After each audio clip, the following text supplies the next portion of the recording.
और वो वाक़या इन शॉर्ट बयान करता हूँ कि एक साहबजादे अपने कार में एक ब्रीफकेस में तकरीबन $20 लाख $2 मिलियन की मालियत के जेवरात जेवल्स एंड डायमंड्स लेकर निकले और मिडनाइट 12-1 बजे के करीब उन्होंने ग्राउंड के पास एक चौराहे के पास अपनी गाड़ी रोकी और गाड़ी रोक कर वो ब्रीफकेस निकाला और चौराहे पर खोल कर रख दिया और उसी किनारे एक बिल्डिंग में उनका अपार्टमेंट था। उन्होंने गाड़ी पार्क की और ऊपर चले गए और अपनी बैल्कनी से वॉच करने लगे जब देखें मेरे ब्रीफकेस का क्या होता है।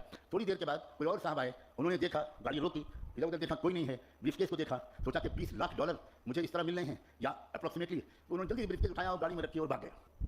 उसने नंबर नोट कर लिया मालिक ने और पुलिस को इन्फॉर्म किया और अगले चौराहे पर पुलिस ने उनको रेड हैंडेड पकड़ लिया। केस चला।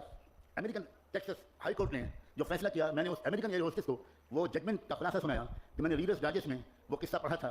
हाई कोर्ट का फैसला ये था कि असल क्रिमिनल वो नहीं है जिसने चौराहे पर से ब्रीफकेस को उठाया है, असल क्रिमिनल वो है जिसने प्रोटेक्टेड प्रॉपर्टी को ओपन करके चौराहे पर रख दिया। ये आपके हाई कोर्ट का जजमेंट है। तो वो थोड़ी देर के लिए पजल हो गई। मैंने कहा कि आप समझिए कि आपके सवाल का जवाब है। तो कहने लगी कि can you please explain it a little further. मैंने कहा सीधा बात है, इस्लाम के नज़दीक हर फीमेल, हर लड़की और हर औरत बिलियंस ऑफ डॉलर्स की कीमत की डायमंड एंड जेवल है। It should be protected, it should be protected. अब अगर कोई लड़की, कोई औरत वो अपने आप को ओपन करके पेश करती है तो अमेरिकन कोर्ट के मुताबिक जो लड़का टीज करता है, जो लड़का छींटी बजाता है, वो मुजरिम नहीं है। मुजरिम वो लड़की है जिसने इनवाइट किया है कि आओ गुंडो, आओ समाज के खराब लोगों, मुझ पर बुरी नजर डालो। मेरी बदनशी बाहया और बाहिजाब बच्चियों, जानती हो एक इस्लाम के कानून की तशरीह का क्या जादुई असर हुआ? शी वाज इन टीयर्स, रोने लगी वो और वो कहने लगी कि कराची एयरपोर्ट आ रहा है, मैं तो अब आपको उतर जाएंगे, आपको यहाँ से फ्लाइट चेंज करनी है।